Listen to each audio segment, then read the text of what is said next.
নাছাৰ ঐতিহাসিক মহাকাশ যাত্ৰা ভাৰতৰ জাহ্নবী 2029 বৰ্ষত নাছাৰ টাইটানৰ অৰ্বিটেল পোৰ্ট স্পেচ ষ্টেচনলৈ যাত্ৰা মহাকাশ আইচলেণ্ডত ভূতত্বৰ প্ৰশিক্ষণৰ বাবে নিৰ্বাচিত হোৱা প্ৰথমগৰাকী ভাৰতীয় জাহ্নবী ডাংগেটি মহাকাশ গৱেষণা সংস্থা অৰ্থাৎ নাছাই 2029 বৰ্ষৰ বাবে প্ৰস্তুতি চলাই থকা এক ঐতিহাসিক মহাকাশ যাত্ৰাৰ অংশীদাৰ হ'ব ভাৰতৰ সন্তান জাহ্নবী ডাংগেটি জাহ্নবী অন্ধ্ৰপ্ৰদেশৰ পশ্চিম গোদাবৰী জিলাৰ এগৰাকী যুৱ অভিযন্তা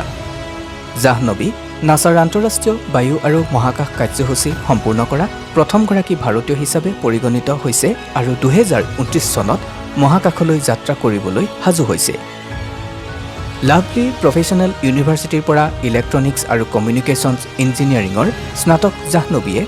আমেৰিকাৰ নেতৃত্বত আগন্তুক 4 বছৰৰ পাছত আৰম্ভ হ'বলগীয়া প্ৰকল্প টাইটানৰ অৰ্বিটেল পোৰ্ট স্পেচ ষ্টেচনলৈ উৰা মাৰিব জাহ্নবীয়ে STEM শিক্ষা আৰু মহাকাশ প্ৰসাৰত সক্ৰিয়তাৰে কাম কৰি আহিছে সমগ্ৰ ভাৰতৰ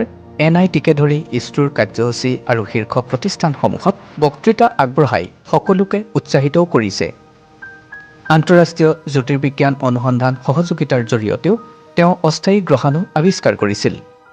তদুপৰি মহাকাশ আইচলেণ্ডত ভূতত্বৰ প্ৰশিক্ষণৰ বাবে নিৰ্বাচিত হোৱা প্ৰথমগৰাকী ভাৰতীয় হিচাপে পৰিগণিত হৈছিল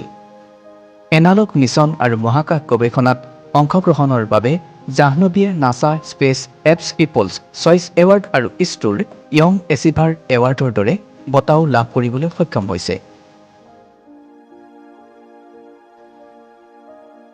নিউজ ডেস্ক ৰিপোৰ্ট নতুন সময়